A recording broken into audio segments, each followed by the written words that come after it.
Halo, berjumpa lagi ya di channel Adrian. Ya, pada video kali ini kita akan bahas mengenai komputer ya. Tentu dengan judul perangkat internal komputer ya. Pada sebelumnya kita sudah mengenal perangkat pendukung hardware komputer ya, ada seperti CPU ya. Seperti ini ya, CPU. Kemudian ada monitor ya, kemudian ada lagi mouse, kemudian ada lagi speaker dan keyboard ya. 4 item ini atau 4 hardware ini yaitu menyangkut satu kesatuan dalam satu komputer ya. Oke, kita akan bahas mengenai perangkat internal CPU komputer. Apa saja sih di dalam CPU komputer itu ya? CPU ada di dalam kotak atau casing komputer dan umumnya hanya dapat dilihat jika kamu membuka casingnya. Jika kamu menggunakan casing komputer yang tembus pandang atau menggunakan akrilik ya, bahannya itu atau biasa akrilik atau kaca ya, kamu dapat melihat CPU tanpa harus membuka casingnya. Jadi bisa melihat dalamnya CPU ya. Nah, ini adalah dalamnya dari CPU ya. Sebagai contoh, ini adalah power supply ya di atas ini. Kemudian ini adalah CD-ROM drive ya. Kemudian yang panjang besar ini adalah motherboard ya. Kemudian di sini adalah hard disk ya. Nah, kemudian yang ada kipas ini itu biasanya di bawahnya ada prosesor. Ya, kemudian yang panjang ini ya. Nah, ini yang panjang seperti ini. Ini adalah posisi letak RAM. Ya, oke. Sekarang kita akan lanjut ya membahas mengenai yang pertama yaitu motherboard atau biasanya disebut dengan juga mainboard ya. Tapi pada umumnya itu disebut motherboard. Oke, ini adalah bentuk dari motherboard itu sendiri ya. Pada motherboard itu ada jalur-jalur tembaga yang menghubungkan setiap komponen ya. Motherboard diibaratkan itu seperti sebuah kota ya, yang memiliki banyak bangunan. Adapun jalur-jalur tembaga bagaikan jalan-jalan yang menghubungkan setiap bangunan. Jadi, ada banyak komponen yang dapat dijumpai pada sebuah motherboard itu sendiri ya. Nah, apa saja sih komponennya itu di motherboard? Nah, beberapa komponen utama motherboard itu sebagai berikut. Yang pertama ada CPU ya, Central Processing Unit. Disebut juga dengan prosesor. Jadi alatnya itu namanya prosesor ya. Saya ulangin lagi ya. Nama alatnya itu yaitu prosesor ya. Kemudian yang kedua yaitu RAM, Random Access Memory ya, atau memori komputer ya. Kemudian yang ketiga ada BIOS ya, Basic Input Output System, atau biasa disebut dengan ROM ya. Kemudian yang keempat yaitu chipset, sekumpulan chip yang memiliki fungsi khusus ya. Kemudian yang kelima VGA card atau graphic card ya. Kemudian yang keenam expansion slot, sekumpulan slot yang digunakan untuk memasang perangkat tambahan ya. Oke, perhatikan pada gambar ini ya. Umumnya sebuah komputer itu memerlukan perangkat tambahan yang disebut peripheral ya. Peripheral biasanya berupa piranti input atau output ya. Kemudian untuk menghubungkan peripheral dengan motherboard, maka dibuatlah berbagai tipe port interface atau biasa disebut antarmuka ya. Port interface itu antarmuka ya nama sebutannya. Jadi umumnya interface ini dapat dijumpai di belakang casing komputer. Jadi kalau kita lihat di casing komputer di bagian belakang itu kita melihat ada port-port banyak ya, atau soket-soket atau terminal ya, banyak lah nama sebutannya ya. Tapi pada umumnya yaitu port ya. Nah, yang pertama ya di sini itu ada port PS2 ya. Biasanya itu terhubung ke mouse atau keyboard ya. Kemudian yang berikutnya yaitu yang panjang ini ya, warnanya pink ya, itu disebut dengan parallel port. Biasanya itu terhubung oleh printer-printer yang masih menggunakan sistem parallel port ya. Kemudian ada lagi serial ya. Kemudian ada lagi di sini port VGA ya. Port VGA itu fungsinya yaitu menyambungkan CPU komputer menuju ke monitor ya. Jadi kalau tidak ada koneksi VGA ya, itu maka tidak bisa koneksi ke monitor ya. Kemudian yang berikutnya yaitu pasti tahu ya, ini yang kotak ini yang model seperti ini adalah apa? USB ya. Biasanya dikoneksikan pada keyboard, lalu mouse atau dan segala macamnya ya, yang berkoneksi dengan USB ya tentunya. Kemudian ada lagi RJ45. RJ45 itu biasanya terhubung oleh antar koneksi komputer ke komputer lain ya, atau local area network ya, atau bisa juga dikoneksikan untuk ke internet ya. Kemudian yang berikutnya yaitu ini ya, tentu pasti banyak kita jumpai ya. Ini adalah posisi input dan output suara. Nah, sebagai contoh, line in itu biasa diinputkan ke tape atau ke video CD. Pokoknya menimbulkan audio suara ya, suara input ya.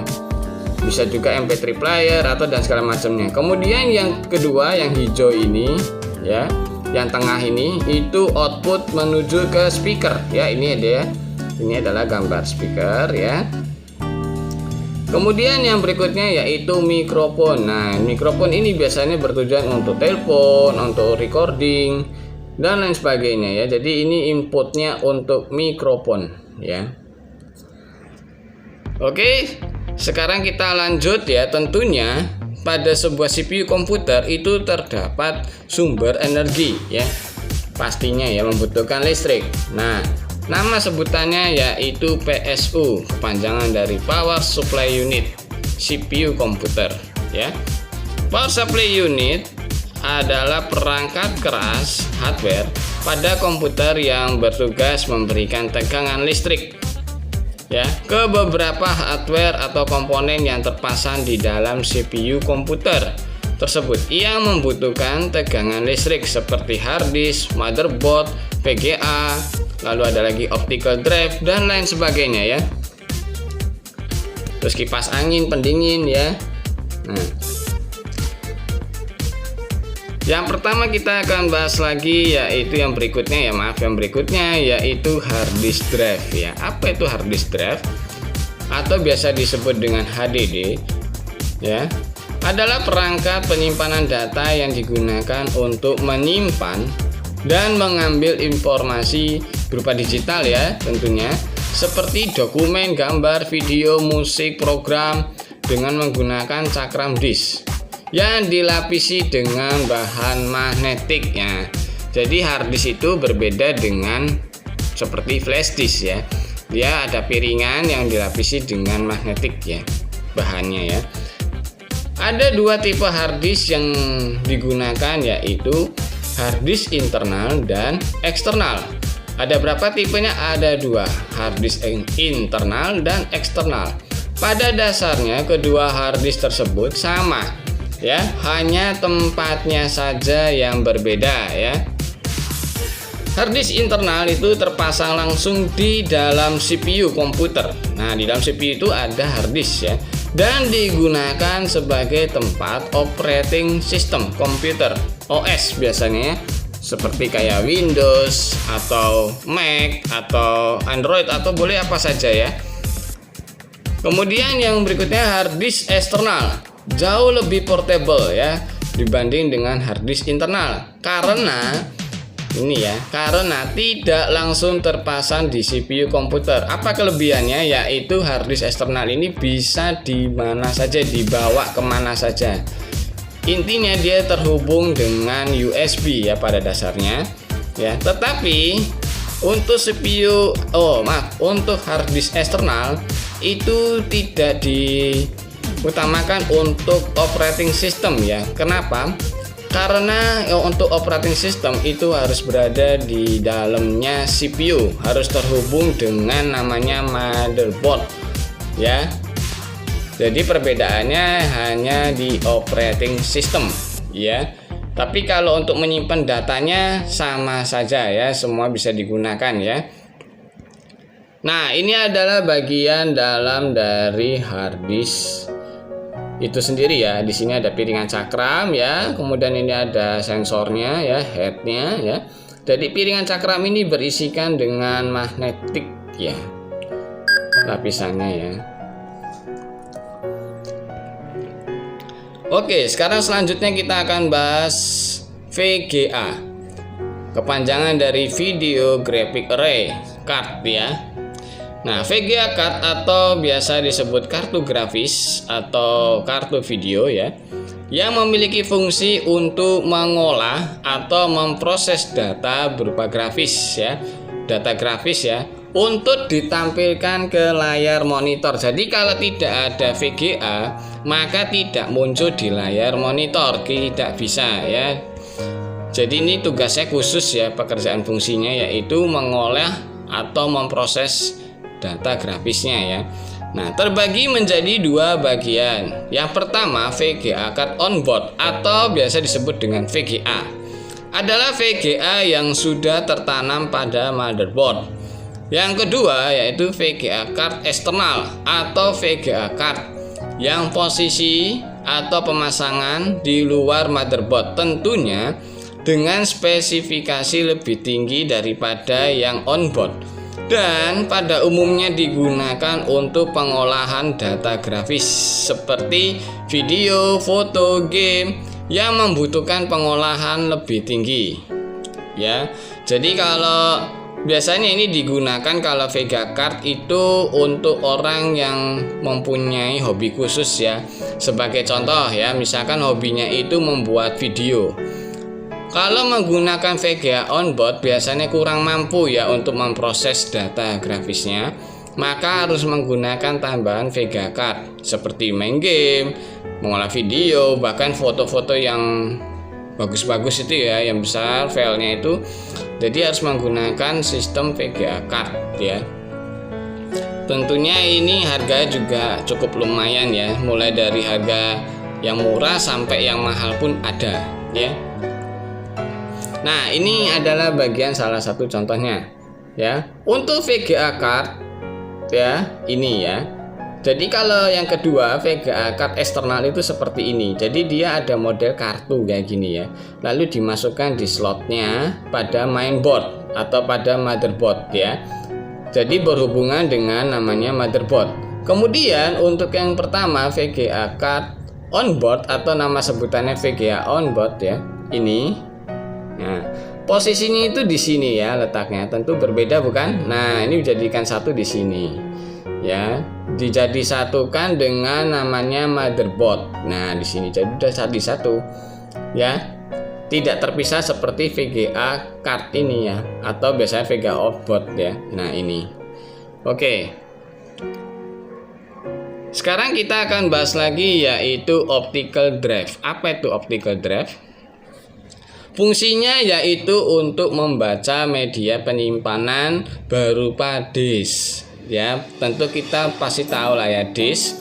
Mungkin yang belum tahu ya, disk itu seperti kayak video CD, DVD, itu loh yang kasetnya itu ya berupa disk. Nah, disk itu artinya piringan atau cakram ya. Nah, terdapat berbagai macam jenisnya pada optical drive itu ya. Apa saja?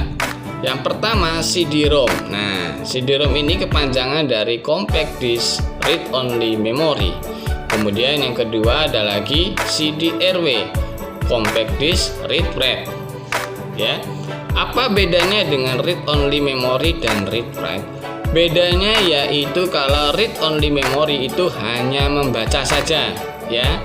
Sedangkan yang Read Write ya, alatnya ini ya. Ini kita bahas alatnya ya. Read Write itu bisa membaca dan menulis. Artinya memasukkan data ke dalam kaset disknya itu ya.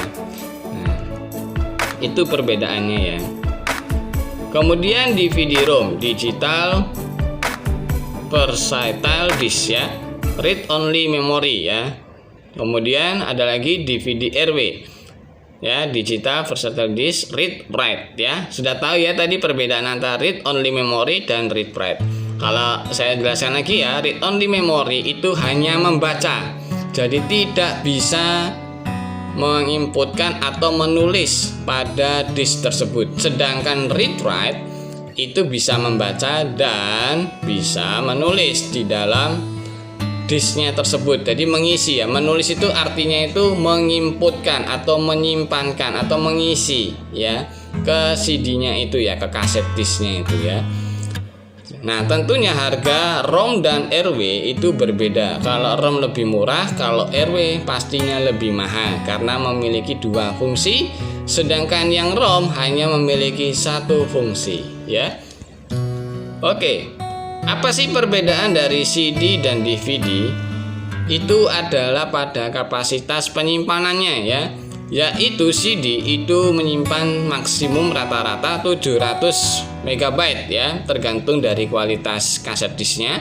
Dan DVD ya, DVD itu 4,7 GB. MB atau megabyte artinya itu mega itu 1 juta byte ya.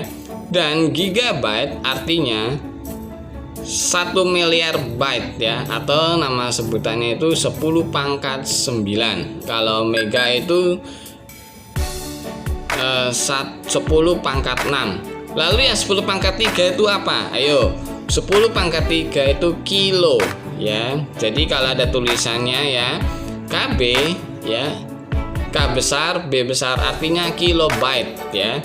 Kilo itu berarti 1000 ya. Jadi kalau KB itu artinya 1000 byte ya, untuk penyimpanan datanya ya.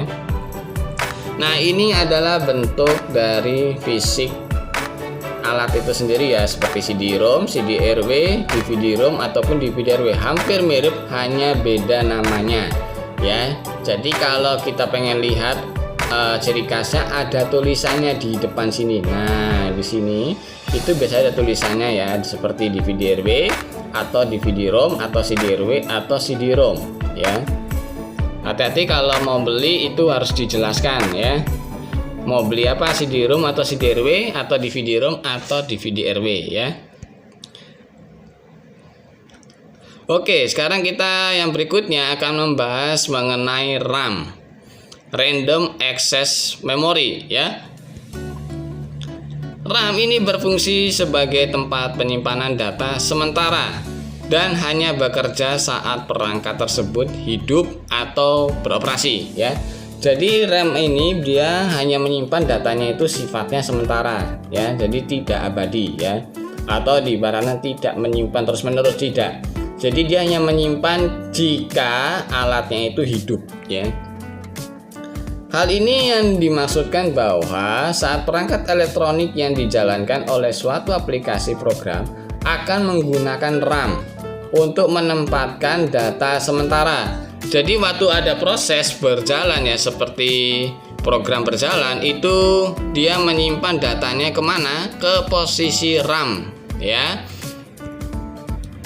Kemudian kapasitas RAM di dalam suatu perangkat sangat berpengaruh pada tingkat kecepatan proses data di perangkat tersebut. Nah, mungkin yang memiliki komputer terasa lemot, lambat ya, atau waktu banyak tugas multitasking ya, atau banyak tugas, banyak menjalankan program ya, terus terasa lemot atau tiba-tiba restart sendiri, itu karena posisi RAM-nya habis, memorinya tidak cukup. Maka RAM itu harus tinggi ya, di upgrade. Sebagai contoh, RAM itu biasanya 2 GB, ada yang 1 GB, ada yang 4 GB, ada lagi yang 8 GB, bahkan sampai yang mungkin yang tertinggi ini 16 GB ya. Pada umumnya RAM itu disediakan antara 2 atau 4 ya, itu minimalnya ya. Minimalnya itu 2 atau 4, tergantung dari OS Windows-nya ya, atau OS-nya, operating system-nya ya. Nah, ini adalah bentuk dari fisik RAM itu sendiri ya. Jadi ini bentuknya seperti ini ya. Untuk RAM itu banyak modelnya ya, ada DDR1, DDR2, ada lagi DDR3, DDR4, ada yang SD RAM. Jadi banyak macamnya. Jadi kalau beli sesuatu RAM itu kita harus tanya untuk apa? Untuk DDR1 atau untuk DDR2 atau DDR3. Jadi kita harus tanya terlebih dahulu ke tokonya. Ya, kalau mengupgrade RAM itu harus dijelaskan perinciannya tentang motherboardnya. Jadi RAM ini selalu berpasangan dengan motherboard ya. Jika tidak sama maka dia tidak bisa berfungsi dengan baik ya, atau tidak bisa masuk ya di slotnya ini. Ingat di sini perbedaannya ada di slotnya ini ya. Nih ada slotnya ya. Jadi harus diperhatikan ya. Oke, sekian mengenai dalamnya perangkat internal CPU komputer ya. Semoga pada pembelajaran tentang perangkat internal pada CPU komputer ini kita belajar memahami ya dalamnya itu seperti ini ya, supaya kita paham tentang dalamnya CPU komputer ya. Semoga bisa bermanfaat pada video kali ini dan menjadi referensi ya, atau menambah wawasan dan ilmu untuk kita semua ya. Mohon maaf jika ada kekurangan pada video ini, dan Tuhan Yesus memberkati kita semua. Bye bye.